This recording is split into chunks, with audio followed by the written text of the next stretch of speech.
So we've been here for a few days. There was this little kitten, look, and it's on its own. We've been feeding it, but look, it hasn't got its mum, it hasn't got anyone. It needs an adoption, okay? Someone in Jerusalem who loves cats needs to come and take this little beautiful thing in, yeah? This is where it is every day. It's outside this hotel, which is the Inmal Hotel in Jerusalem. It's always in this little section here, but it needs some help. This is going to make a lot of people happy. We are back in Jerusalem tonight. We done a video of a kitten which looked unwell and vulnerable outside of a hotel. We asked if anyone could help it, save it, give it a home. We are here back in Jerusalem with Tova Sol. Tova Sol. What do you do? I'm a tour guide. Yes. I have a lot of Airbnb guests. I live in the Old City in the Jewish Quarter, and I rescue cats. You rescue cats. How many cats have you rescued? Over 1,000. And also, it's very, very important to spay and neuter them. So I have traps. I go out in the middle of the night when no one's around, because if a cat's about to go into a trap to get food, you want to trap it and take it to be spayed and then return it the next day and let it go. So you don't want people walking past at that point, because the cat will get scared and run away.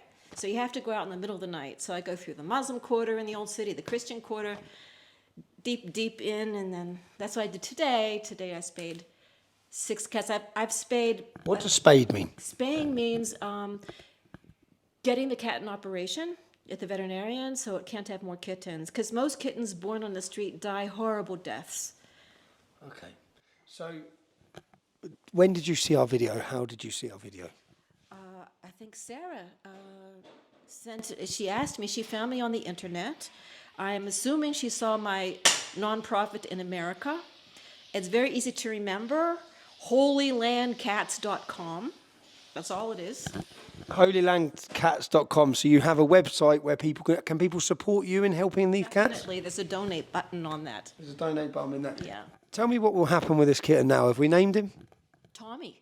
I said to the vet, his name is Tommy, right? She says, yes. And she started calling him Tommy. She said, Tommy has already had his first vaccine today and was already wormed. What a pussy. Tommy the pussy. What will happen with Tommy now? We have a lot of people in the UK who are keen to adopt this cat, who have watched the video. Do you know what? I might be keen to adopt this cat myself. But what will happen with Tommy now? Well, don't think that this is a shelter like a municipal animal control place. This is super duper. It's called Let Animals Live. It has branches all over Israel, and there are other kittens. I mean, I hate to see animals in cages, but the kitten is in a large cage, and the vet says that they get homes very quickly. So he's temporarily in a shelter, getting the best of care with amazing team of vets and assistants. What a beautiful ending to our trip to Israel, because we're literally going home tomorrow. There were so many people, even in our group, wanting to bring the kitten home, but it wasn't possible. It's not. The UK. Try to get the UK to change its laws. Because we can't. No, for what reason? I've sent a lot of cats to America, to adoptive homes, but to go to UK is very difficult. Not if you're ISIS, a Gazan, or a terrorist or a rapist. It's quite easy to come into the UK, but if you're a little kitten... That's a very good point.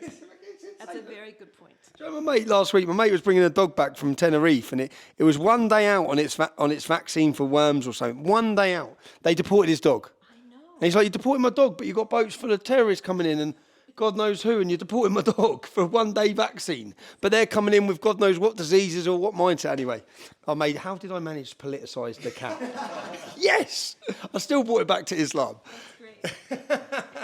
I do want to say that Israel has the highest number of vegans per capita in the world. We even have about 500 soldiers who are vegans, and they have to give them special boots that aren't leather, special berets that aren't wool, and special food. And in Tel Aviv, there's more dogs per capita, and I mean dogs rescued from shelters, more dogs per capita than any other city in the world. So some people call it Keleviv, because Kelev means dog in Hebrew. Okay. So Israel is and I've been here for over 40 years. I'm from Pittsburgh in America. And I've seen over the decades Israel in leaps and bounds having much more awareness on animal rescue. Leaps and bounds. Well, on behalf of everyone who watched our video and everyone who loves cats and loves animals, thank you. Thank you for what you do. Yeah. I just want to say one dream that I have. Go on. That I think many, many people should try to do is that twice I have given a 1-hour class to children on rescuing dogs and cats in the streets entails. And both times, just before I gave the class, the teachers came up to me and said, listen, if after 15, 20 minutes the kids are too wild, that's okay, you can stop. And I said, okay, fine. Do you know, after a solid hour of me talking to them about animal rescue with PowerPoint and videos and this and that, none of the kids wanted to leave. It was like time to go. It was an hour, and they were supposed to go to lunch and then recess. They were like statues. They didn't want to move. So my dream, since I can't clone myself, is for someone to please help me make a 1-hour movie to teach animal rescuers how to volunteer to go into schools all over the world and how to raise children's awareness for the importance of spaying and neutering dogs and cats, because there's way too many and they're euthanized in the shelters, perfectly good dogs and cats, because and they're on the streets and they're multiplying, and most kittens die on the streets. So anyone who thinks they can help you with that, how can they contact you? Thank you. Oh, well, they'll see my email on my nonprofit. Again, what's your nonprofit? holylandcats.com.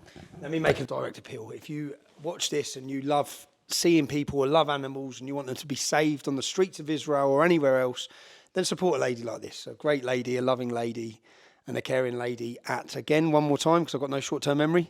holylandcats.com. And next time you come to Israel, I'll come out and rescue some cats for you. You can do that, or you can be my guest for Friday night Sabbath meal, although you probably have 1,000 invitations already.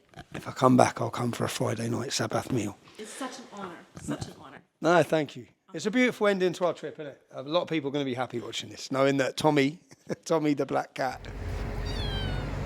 As I currently walk through the Muslim quarter of Jerusalem, we have come on this trip, as we do with all of our journalism, we have no large donors, contrary to the nonsense you hear. We struggle with our work. Imagine the work and content we could provide and produce if we could grow our team, if we could become an even bigger media empire. If you want to support our work, if you value the work we do, the work we do is to bring you the other side of the story the mainstream media don't tell you, the truth. On the ground, on the streets, in the towns, in the cities, in the UK, in different countries. Next we go to Poland. We've got lots of content. I need to get my next documentary done. If you've watched any of our work, it can't be done without you. We are by the people, for the people. That's who I work for you. Yeah? You make it possible. If you've donated, I want to say thank you already. If you haven't donated and you want to support our work, please do. We need your support. You can do so at supporttr.co.uk. Help us smash their narrative. Help us wake up the world. Thank you.